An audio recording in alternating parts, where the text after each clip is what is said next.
विद्यार्थियों सभी को नमस्ते। मैं के.आर. मीना से आचार्य राजनीति विज्ञान, राजकीय महाविद्यालय दौसा।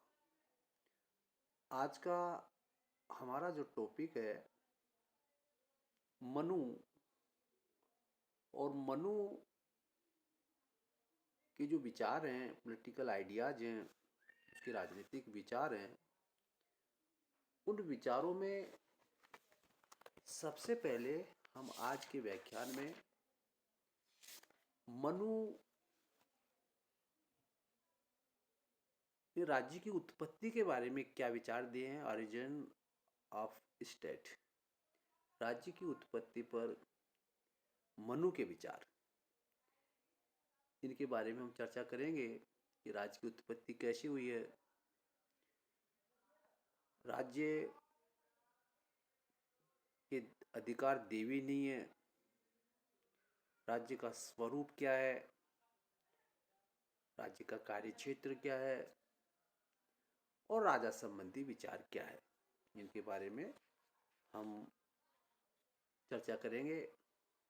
देखिए, मनु ने अपने राजनीतिक चिंतन में या राजनीतिक दर्शन में राज्य को एक अनिवार्य और सर्वोच्च संस्था माना है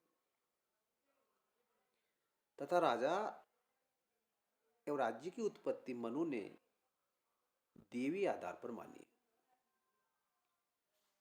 उन्होंने राजा में देवताओं के अंश निहित माने हैं, किंतु राजा को कभी निरंकुश नहीं माना। मनु ने राजा का जो प्रमुख कर्तव्य है वो प्रजापालन ही माना है। देखिए, राज्य की उत्पत्ति के देवी आधार को स्वीकारता है मनु, ये देवी उत्पत्ति के सिद्धांत का प्रतिपादन करता है। और मनु ने ये कहा है कि संसार में राज्य के न होने पर बलवानों के डर से प्रजाओं में व्याप्त असुरक्षा के कारण संपूर्ण संसार की रक्षा के लिए ईश्वर ने राजा की सृष्टि की है। यह स्पष्ट है कि मनु ने राज्य की उत्पत्ति के स्थान पर राजा की उत्पत्ति का उल्लेख किया है।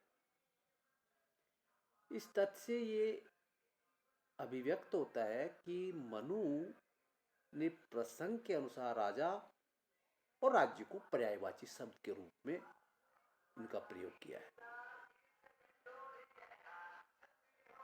ईश्वर ने राजा का निर्माण इंद्र, अग्नि, यम, सूर्य, वरुण, चंद्र और कुबेर से अंश लेकर किया है। इस प्रकार राजा देवताओं का अंश होता है तथा प्रत्येक मनुष्य को उसका सम्मान करना चाहिए, ऐसा मनुस्मृति में लिखा गया है। कभी भी राजा को मात्र मनुष्य मानकर उसका अपमान नहीं करना चाहिए, भले ही कोई बालक ही राजा क्यों नहीं। राजा मनुष्य रूप में एक महान देवता होता है।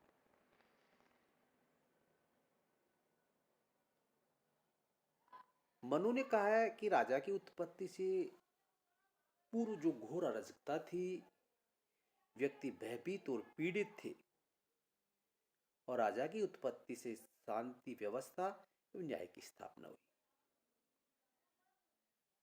मनु ने राजा और राज की उत्पत्ति किसी मानवीय समझौते के अंतर्गत स्वीकार नहीं की है। मनु ने राजा और प्रजा के आपसी संबंधों का आधार भी किसी समझौते को नहीं माना है, बल्कि मनु ने राज की उत्पत्ति का कारण अराजकता की भयावह स्थिति तो भले ही स्वीकार किया, किंतु उन्होंने राजा की उत्पत्ति ईश्वर द्वारा ही मानी है। मनुस्मृति में यह स्पष्ट कहा गया है कि राजा का यह दायित्व डाला गया है कि वो इस भूमि पर सभी दिशाओं में शांति और व्यवस्था कायम रखेंगे। और एक तरीके से मनु ने राजा को देवी अधिकार प्रदान किए।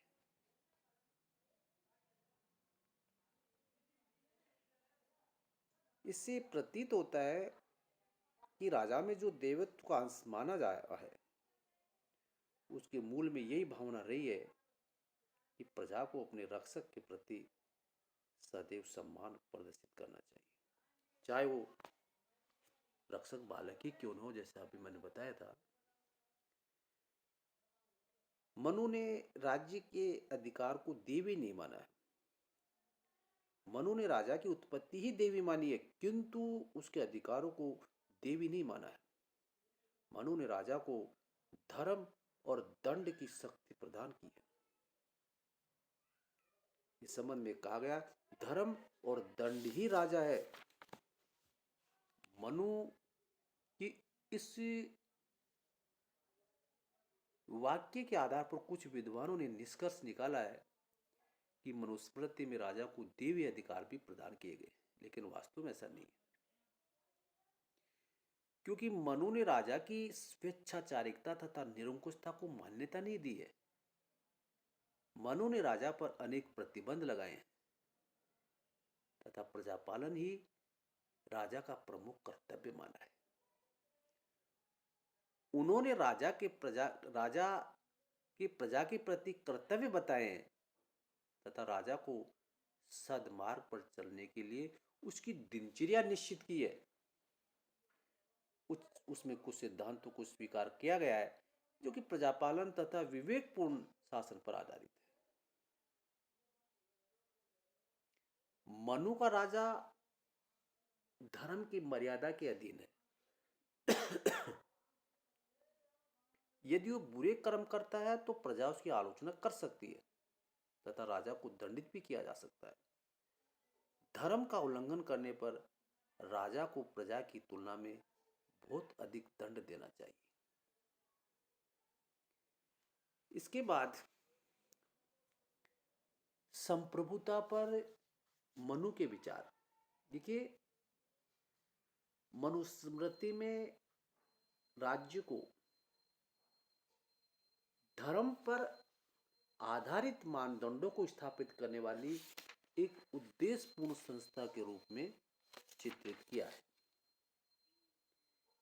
ग्रंथ में धर्म की व्यापक परिधि में नैतिक मूल्यों, सदाचार के शाश्वत सिद्धांतों, सामाजिक व्यवस्था के आधारभूत नियम, प्रजा का कल्याण के प्रति शासक के सकारात्मक दायित्व और शासक की शक्ति का प्रयोग करते समय शासक से अपेक्षित मर्यादाओं आदि को सम्मिलित किया गया है।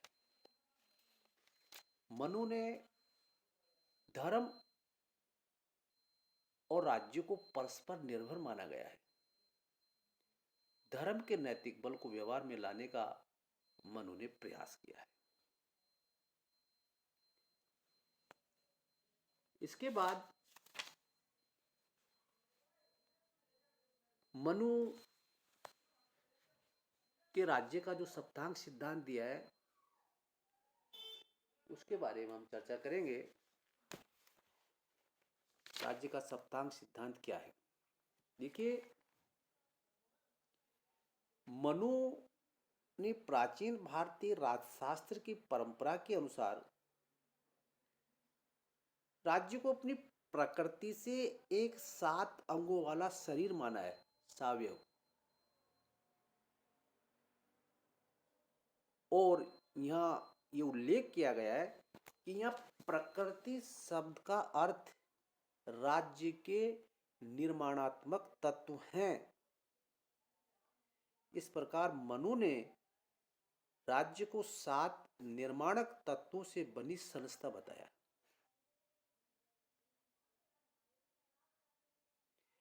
डॉक्टर श्यामलाल पांडे ने मनु के इस प्रसंग में कहा है कि वह राज्य को एक अव्ययी मानते हैं।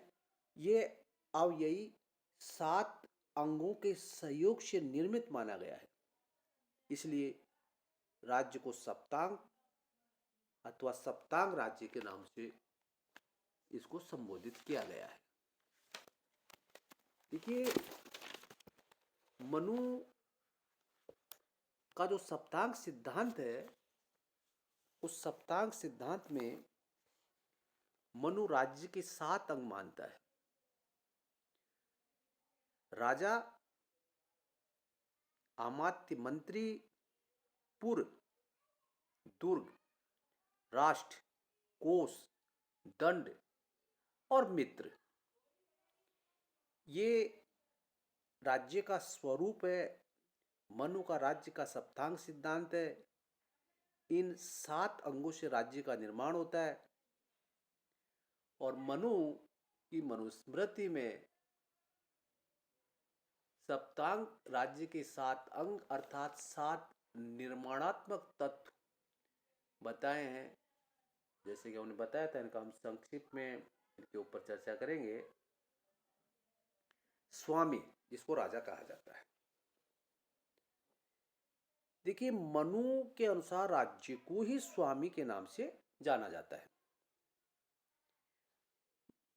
मनु ने राज्य के लिए ऐसे राजा को आवश्यक माना है जिसमें नैतिक गुणों, प्रशासनिक क्षमता तथा दायित्वों के प्रति निष्ठा हो। अर्थात मनु कहता है कि नैतिक गुण, प्रशासनिक शक्ति और कर्तव्यों के ऊपर जो खरा उतरता है वो राज्य का स्वामी या राजा होगा।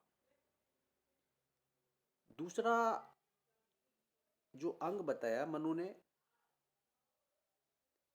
इसको अमात्य कहा गया है। अर्थात मंत्री से कहा जाता है। मनु का ये भी मानना है कि कुशल मंत्रियों के अभाव में राज्य का कार्य चलाना संभव नहीं है। राज्य की प्रकृतियों में मनु ने मंत्रियों को स्थान देकर यह स्पष्ट किया है कि शासन को की शक्ति राजा की निजी शक्ति न होकर एक ऐसी संस्थागत शक्ति है जिसका प्रयोग राजा द्वारा जो योग्य मंत्री हैं उनके माध्यम से किया जाएगा। मनुस्मृति में उन गुणों और योग्यताओं का भी विस्तार से वर्णन किया गया है जो कि मंत्रियों में होना आवश्यक है। तीसरा अंग है पुर, जिसको दुर्ग कहते हैं या उसको राजधानी भी कहते हैं।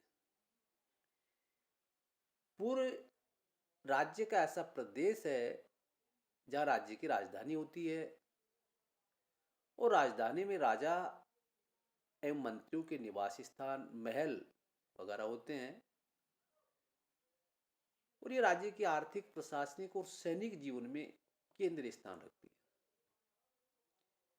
इस दृष्टि से मनु ने बाहरी आक्रमण से राजधानी की सुरक्षा पर बल दिया है और उनका मत है कि राजधानी को किसी सुरक्षित दुर्ग, किला में स्थित होना चाहिए। इस प्रसंग में मनुस्मृति में 6 प्रकार के किले बताए हैं: धनु दुर्ग, मही दुर्ग, जल दुर्ग, वृक्ष दुर्ग, नृ दुर्ग और गिरि दुर्ग। राजा को इन 6 दुर्गों में से किसी एक में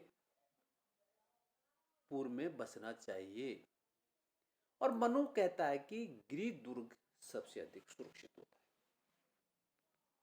चौथा अंग है राष्ट्र, इसको राज्य कहा जाता है।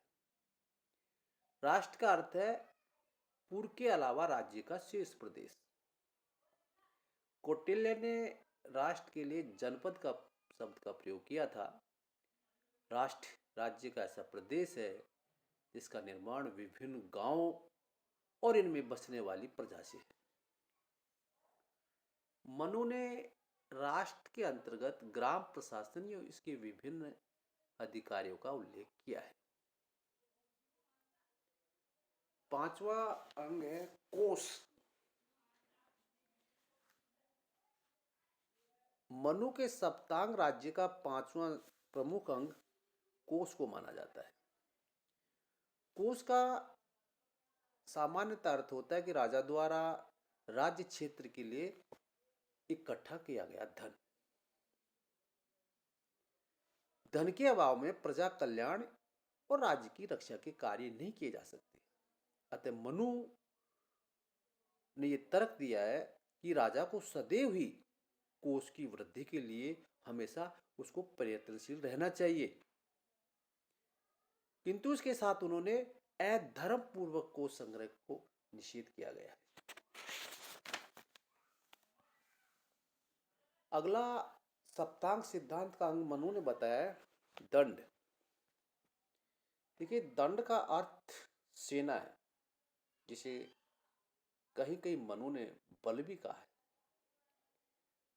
मनु ने सेना के कई प्रकार बताए हैं, जैसे हस्ती सेना, रथ सेना, अश्व सेना, पैदल सेना तथा जल सेना।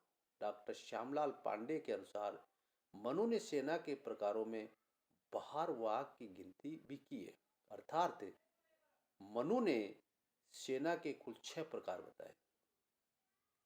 सेना का जो सर्वोच्च अधिकारी होता है वो सेनापति होगा, जो मंत्री परिषद का भी वो सदस्य होगा। और मनु ने ये कहा है कि राज्य की रक्षा के लिए जरूरी है कि राजा सेना के सभी अंगों को सुदृढ़ बनाए। 7वां अंग है जिसको मित्र कहा जाता है।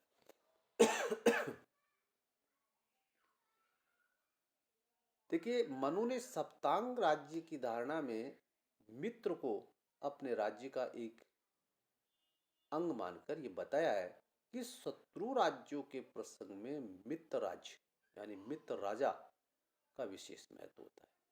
मनुस्मृति ने अपने राज्य के प्रसंग में 4 प्रकार के अन्य राज्यों की कल्पना की है: शत्रु राज्य, मित्र राज्य, मध्यम राज्य और उदासीन राज्य।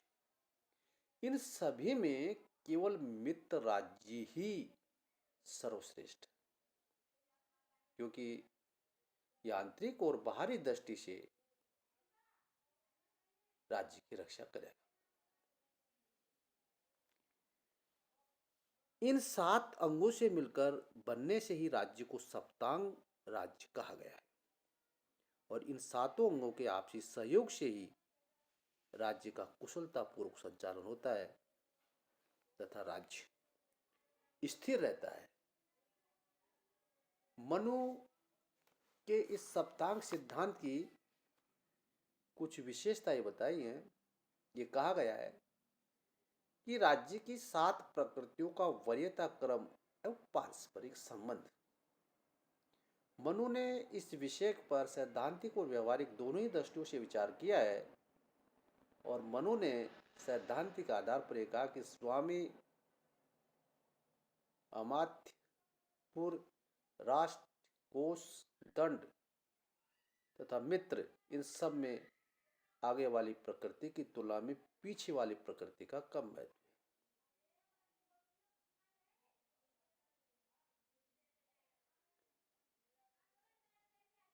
मनु का जो सप्तांग राज्य सिद्धांत है वो प्राचीन परंपरा के अनुरूप है।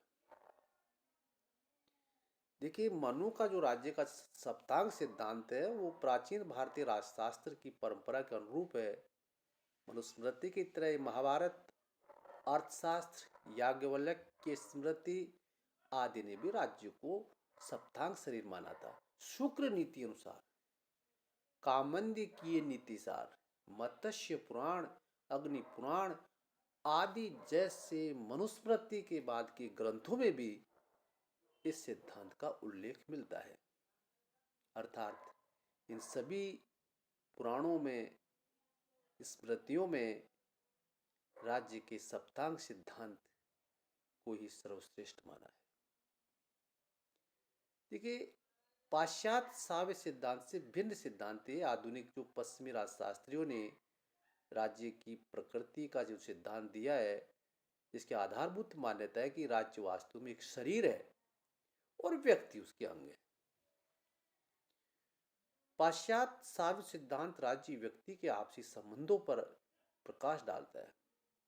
इस सिद्धांत का निष्कर्ष यह है कि राज्य स्वयं में एक साध्य होता है और व्यक्ति साधन मात्र होते हैं।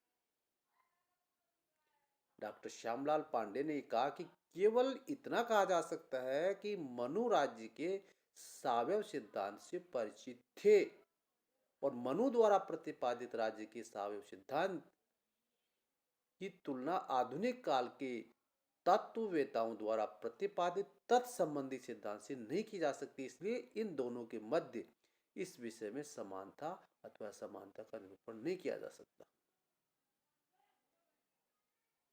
ये थे मनु का सप्तांग सिद्धांत जो राज्य की प्रकृति के ऊपर मनु ने दिया है। प्रिय विद्यार्थियों, सभी को बहुत बहुत धन्यवाद। आज हम इस टॉपिक को यही खत्म करते हैं।